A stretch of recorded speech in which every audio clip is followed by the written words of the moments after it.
SOT. I mean, you want to talk about a junkie of knowledge, somebody who is going to share a little bit about how he builds trust.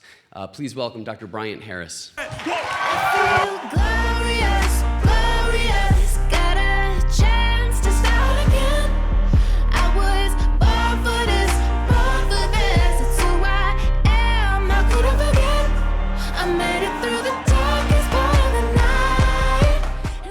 Thank you.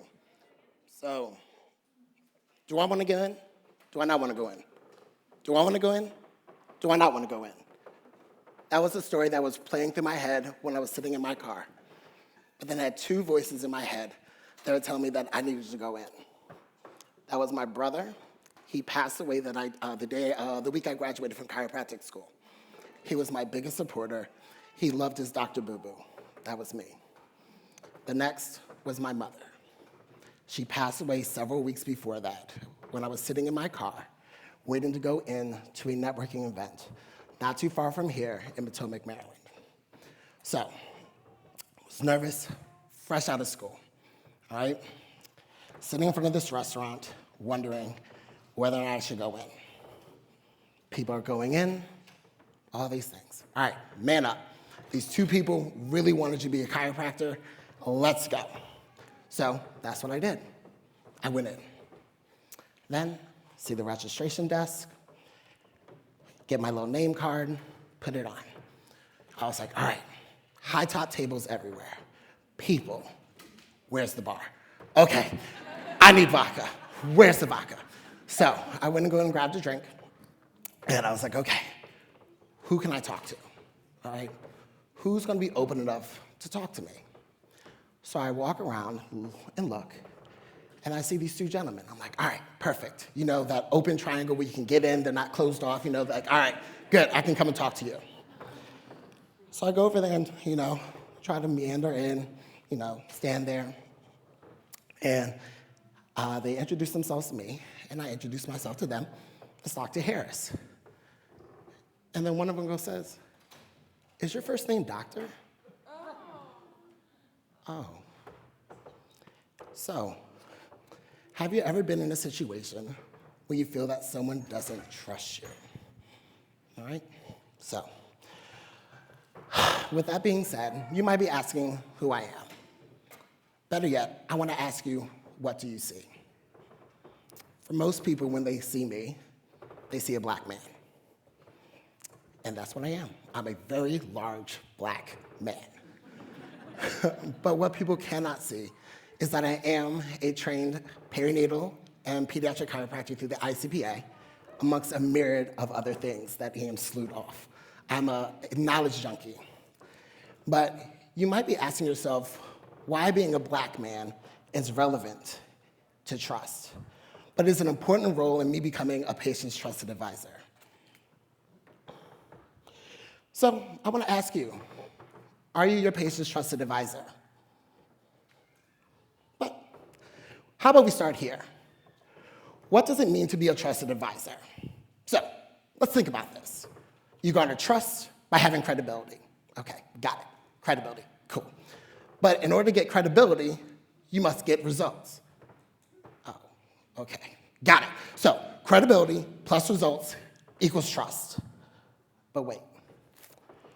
In 2008, when I graduated from Life West, I was a fledgling chiropractor, ready to go out and change the world. But the reality was I didn't have any real credibility, nor any real results, specifically when it came to kids or pregnant people. Yeah, I know. I had my clinic numbers and the results that came with that. But I may have seen maybe one kid in clinic and not one pregnant person. So what did I do? I did what everybody told you to do. Fake it until you make it, right? That's what you do. So I opened my practice and did everything you were supposed to do. Created my business, got a tax ID, business cards, business collateral, social media. At that time, it was just Facebook and MySpace. That was it, all right? And a website. Well, when I was creating my website, I made sure that I had led with all my credentials, but I led off one important thing. What was that? I left off my picture. Yeah, my picture. Any idea why? Exactly, I didn't want to be discriminated against, all right? I figured when they saw that I received my bachelor's from Duke, I'm a proud Dookie. I am a proud Dookie.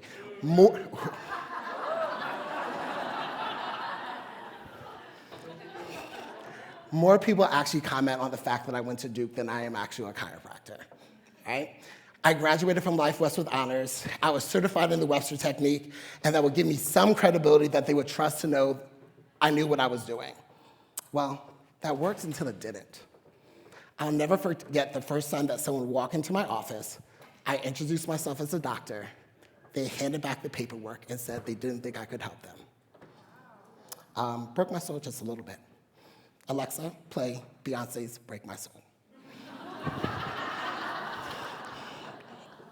So, the reality is that being a black man in any professional capacity is that you're always having to prove yourself, constantly reminding people of your credentials, and finding the stigma of being subpar, less than, unprofessional, inarticulate, aggressive, and intimidating.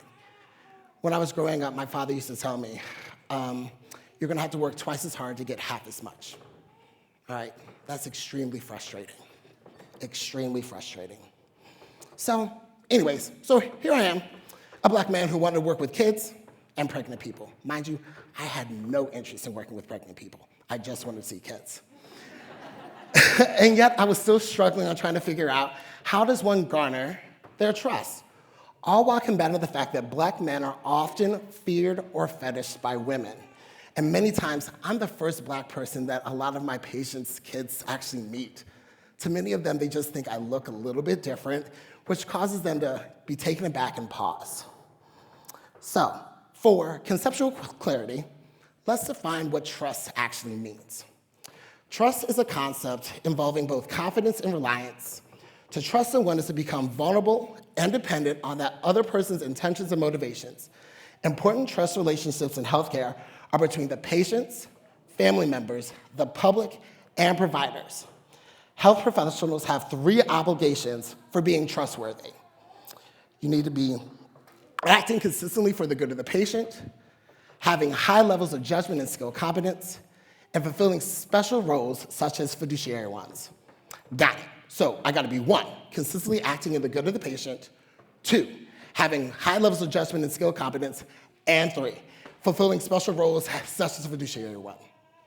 Sadly, culturally, doctors believe that they don't have to earn anybody's trust. It should just be given. Hashtag, trust me, I'm a doctor. Womp, womp, okay. So, I hung my shingle, I was ready to see all the pregnant patients and kiddos. But I've never been pregnant, I don't have a pregnant spouse, I don't have a child. So where do I even begin? Well, let me lay out what I did. I learned about context, communication and connection, colleagues, and community and collaboration. So, context. What did I need to know? Better yet, what didn't I know? I soon found out that I didn't know a lot. Let's start here. I was a man wanting to work in the perinatal and pediatric space. So what barriers or obstacles lied ahead of me? 1, let's think about some historical context. White men single-handedly medicalized the birthing process and dismantled the practice of midwifery in a cultural sense. Sorry, fellas, you gotta own it, and we gotta move on, all right? So, we already broke women's trust because we weren't acting consistently for the good of them, the patient. Men made decisions to do things that made it easier and more comfortable for them versus what was best or most natural for women. With that being said, fellas, we aren't standing on a good foot for a lot of women, now typically for women providers over men providers. Why? Because it's often perceived that women are more empathetic, compassionate, understanding, and being more relatable. Now, being a black man, I naturally want to introduce and provide care for those who look more like me. But did you know that black people have an inherent distrust of the medical establishment? I mean, it is warranted and all, with a history of loss of autonomy and choice, insert medical racism. Woof. All right, so I have my work cut out for me. A male working in a field that's predominantly with women, and being black in a situation where many black folks aren't really reaching out for care. Great, so where do I begin? The terminology, oh my God. So, acronyms. Have y'all noticed that OBs use a lot of acronyms? What? VBAC, HBAC, TOLAC, IUGR. What's a Foley bulb? Pitocin, Cytotec, Cervidil. Wait, Cervidil is what? Never mind, we're gonna move past that. Episiotomy, prolapse, cholestasis, DRA, gestational hypertension. Wait, is that different than preeclampsia? Geriatric pregnancy. Wait, whose grandma's getting pregnant? Bishop score, fetal station. Does anybody feel like they need flashcards too? I'm like, what? Now, if you choose to work with minority patients, you have to be aware of the risks and complications and issues that minority mothers and babies are working with. Whether it's gonna be blood clotting disorders, higher risk for C-sections, preeclampsia, gestational diabetes, postpartum hemorrhaging, uterine fibroids, PCOS, breastfeeding challenges, all of these things, Black maternal mortality is so high. So high. So we need to know what's going on with them. So why I choose to make this distinction about minority patients is because that we need to understand that medical standards are actually based off of white women as it pertains to pregnant people. So how does this change how you offer advice to support them, if it does at all? Knowing the language in which your patients are speaking and the issues that they may present with can certainly provide context in which you as a provider can use to aid you in moving the needle towards having them trust you a little bit more. Next, communication and connection. Do you talk at your patients or do you talk to your patients? Prior to me becoming a chiropractor, I wanted to be a pediatrician. But to my surprise, my pediatrician told me not to become a pediatrician. Go figure. He told me it was gonna be more about the quantity of care versus the quality of care, and I wouldn't have the same type of relationships that I had with him. So, surprise, surprise. He was right. He gave me some pretty solid advice after about 17 years ago. So human beings thrive on communication and connection, and even more so as it pertains to pregnant people and children. We all have either witnessed or experienced how overburdened the healthcare system is, and oftentimes these patients go without having their questions or concerns addressed. They're just being told what will happen to them versus what they actually want, explaining what is happening or providing other options. So when a patient comes into your office, are they actually getting that same experience? Or are you a welcome change by having open channels for communication and building rapport to increase connection? For me, it looked like asking them what their goals were. What kind of birth did they want? This allowed me to communicate how I was able to best support their goals and their birth, even if it wasn't something that I would actually want for myself or a loved one. All right? I grant them to have that personal autonomy. Oftentimes, their prior birth or pregnancies did not go as planned. So I chose to create space in which we can address those concerns or fears and create a strategy and resources to do our best in attempting to change that trajectory of pregnancy and birth, whether that looks like getting additional support, choosing a different birthing facility, or even a different provider. Now, as a male provider, I had to recognize and acknowledge that the patient population which I choose to work with may have a history of sexual trauma or obstetrical violence. That means I had to make sure that I had permission to touch the patient. Specifically, I'm a big Black dude. If I'm coming at you and I put my hands around your neck, that could be very scary for a lot of people, all right? Or adjusting someone's coccyx or pubic symphysis, all right? Additionally, listening was an important skill that I had to acquire. As men, our brains are wired to want to fix things, shout out to Mike Hall, and take action, but oftentimes patients just want you to be listened to and feel like they are heard. With that in mind, I am lucky enough to have my practice situated very close to the local hospital and midwifery. So I tend to schedule appointments around their OB or midwife appointments so we can talk about what are the questions or concerns that may have not been answered while they were at their appointment. Now, when it comes to minority patients, are you only tolerating them or are you uplifting and supporting them? Don't get me wrong, I recognize I have a distinct advantage as being working with minority patients because I am a Black provider. All right? What you may or may not know is that many Black and minority patients feel more comfortable with people who actually look like them. It's no different than women wanting to work with women. But in many instances, there won't be a Black or minority provider to care for them. Then what? Who's going to see those patients? So I'm going to ask you, how are you creating rapport with them, connecting with them, speaking to them? I know this can be hard, specifically if you're not used to having to consciously create rapport and connection, but I do want you to take a small glance into my world.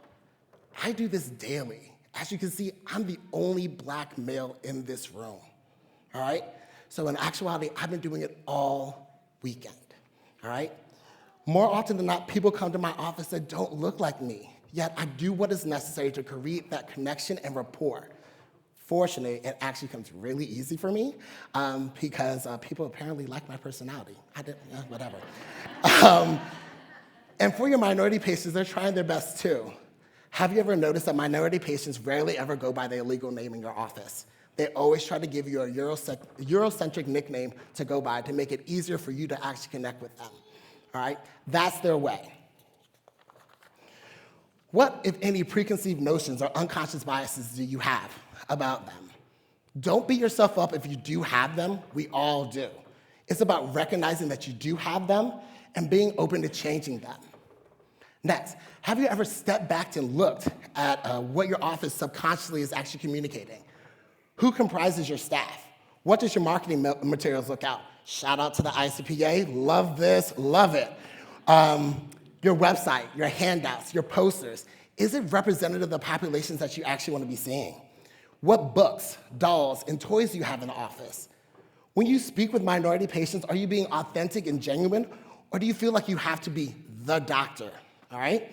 Again, I should reiterate that, do you give them opportunities to ask questions, feel like they're being heard, listened to, respected, understood? Are you communicating options and what those options could look like? Are you okay with knowing that they may not do everything that you may want them to do, all right? Oftentimes I tell my patients, don't shit on yourself. Don't shit on yourself, all right? What I can tell you that is this. Minority patients, specifically black patients, have a high bullshit meter. So if you come out and talk speaking out the side of your neck, nah, you're gonna have less compliance. So try and be more Socratic with your line of thinking and line of questioning to allow them to come to the same conclusion as you.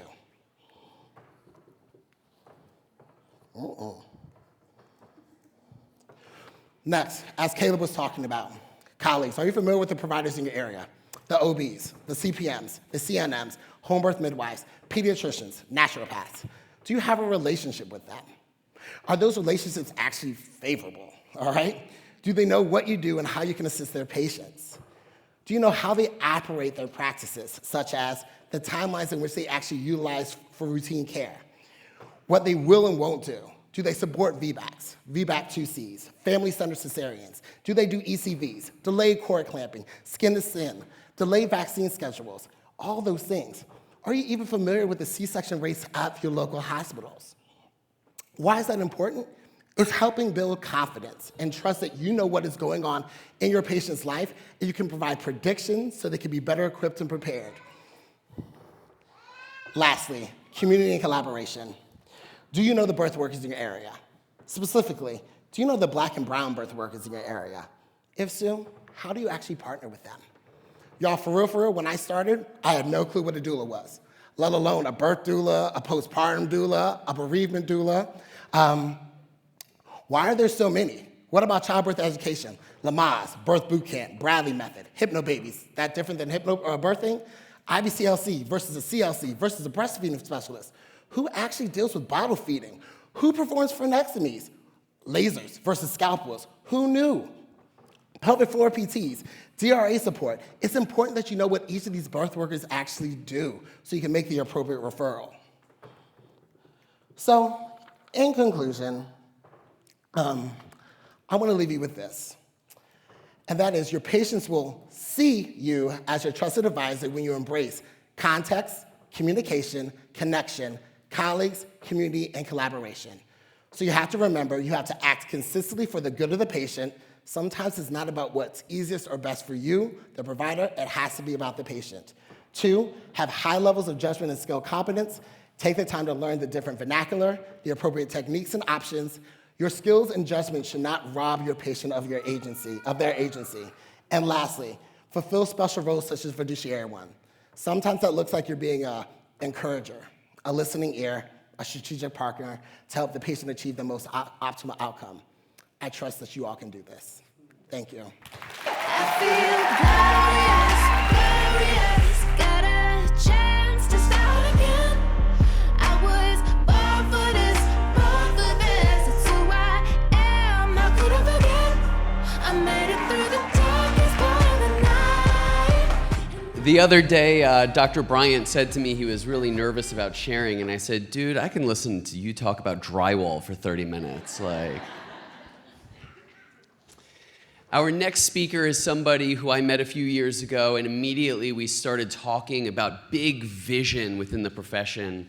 This is somebody who has experienced tremendous trauma and injury in her own personal life and has come back to heal and thrive